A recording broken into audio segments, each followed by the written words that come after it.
बड़ी खबर, अमरनाथ यात्रियों पर आतंकवादी हमले को लश्कर-ए-तैयबा और हिजबुल मुजाहिदीन ने मिलकर अंजाम दिया था। ऐसी खबरें हैं। सूत्रों का कहना है कि इस हमले में 2 से 3 आतंकवादी शामिल थे।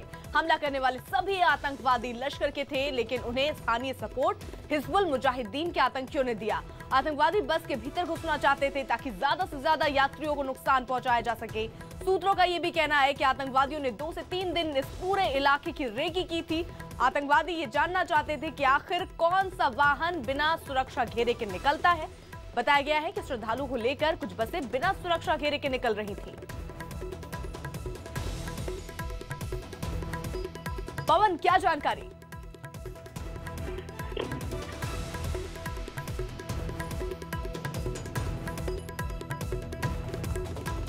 हमारे साथ हमारे सहयोगी पवन बने हुए। पवन, आवाज मिल पा रही है आपको? जी जी, बिल्कुल बिल्कुल। पवन, आखिरकार जानकारी क्या मिल रही है? हालांकि गृह मंत्रालय ने भी ये बात कही थी कि लश्कर के हाथ हो सकते हैं। हाँ बिल्कुल, देखिए जो अपना ये पूरा प्री प्लान अटैक था लश्कर का, और इसको पूरा सपोर्ट मिला है हिजबुल मुजाहिदीन के आतंकियों का, जो ओवरग्राउंड वर्कर इस पूरे इलाके में खास करके अनंतनाग डिस्ट्रिक्ट में काम कर रहे हैं। ये एक प्री प्लान अटैक था और इसके लिए बाकायदा रैकी की गई थी, क्योंकि कुछ बसें जो बाहर से बाहरी राज्यों से आती हैं वो बिना रजिस्ट्रेशन के चलती हैं। श्राइन बोर्ड के अंदर वो रजिस्टर नहीं होती, क्योंकि कोई भी यात्री बस जब बाहर से आती है तो उसको जम्मू के बेस कैंप में आना होता है और यहाँ से वो सुरक्षा काफिले के साथ ही कश्मीर के लिए रवाना होती है। लेकिन कुछ बसें और छोटी कारें सीधा बाईपास रूट लेकर सीधा कश्मीर पहुंच जाती हैं और वहीं से वो दर्शन करके वापस जाती हैं। तो कहीं ना कहीं सुरक्षा की भी चूक है, और जो प्रशासन है उनके जो लोग हैं वो भी पूरा चेक नहीं रख पाते हैं कि कौन सी गाड़ियां सुरक्षा काफिले से अलग चल रही हैं और क्यों जा रही हैं। तो ये वही लोग थे जो रैकी के तहत तभी ट्रैप में आए हैं। जी पवन, क्या ऐसी कोई जानकारी, जो ये आतंकवादी थे वो कैसे वहां पर पहुंचे थे? देखिए, जो सूत्रों का कहना है कि 2 से 3 आतंकी थे जो एक बकायदा उस इलाके में रैकी करके गए थे और मोटरसाइकिल का सहारा लेकर वो जहां पहुंचे हैं, और उनका मकसद था बस के भीतर घुसना ताकि ज्यादा से ज्यादा कैजुअलिटी कर सके। लेकिन जो बस के कंडक्टर हैं उन्होंने साफ सुरक्षा वालों को बताया है कि वो बस के अंदर घुसने की कोशिश कर रहे थे, लेकिन दरवाजा बंद होने की वजह से वो अंदर नहीं आ पाए और उन्होंने शीशों के ऊपर से फायरिंग करना शुरू कर दी, जिससे ज्यादा यात्री वो घायल हुए। पवन, क्या ऐसी भी जानकारी कि जो कार थी, जो गाड़ी थी, वो खराब हो गई थी, रुकी हुई थी, या गाड़ी चल रही थी?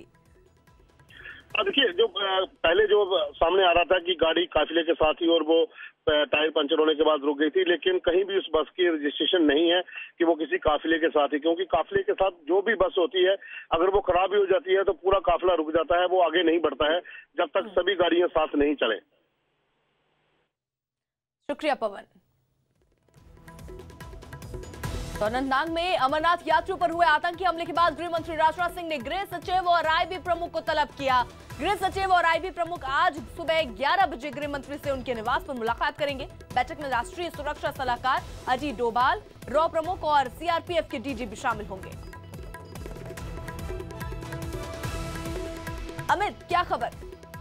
देखिए, गृह मंत्री राजनाथ सिंह ने एक हाई लेवल मीटिंग बुलाई है और सुरक्षा से जुड़े जितने भी नुमाइंदे हैं उनकी बैठक है। 11 बजे बैठक होगी, उनके घर पे होगी, और कुल मिलाकर इस बात की चर्चा की जाएगी कि आखिरकार अब जो अमरनाथ यात्रा जारी करने का फैसला लिया गया है उसको ध्यान में रखते हुए क्या क्या उचित कदम उठाने जाने चाहिए। सिक्योरिटी तो बीफ अप होगी ही, साथ ही यात्रा का शेड्यूल क्या होगा, और इस बात पर भी चर्चा होगी कि आखिरकार जो अब ये हमला हुआ कैसे, किस रणनीति के तहत इस हमले को अंजाम दिया गया। और जो लोग इस बैठक में शामिल होंगे उसमें आईबी चीफ हैं, रॉ के नुमाइंदे हैं, सीआरपीएफ के डीजी हैं, होम सेक्रेटरी हैं, और इसके अलावा अन्य कई लोग यहाँ पर होंगे। 11 बजे यहाँ पर गृह मंत्री राजनाथ सिंह की यहाँ बैठक होगी। इससे पहले भी कल एक बैठक यहाँ पर हुई थी, हमले के तुरंत बाद हुई थी रात को, और आज अब ये दूसरी बैठक है। जी शुक्रिया अमित।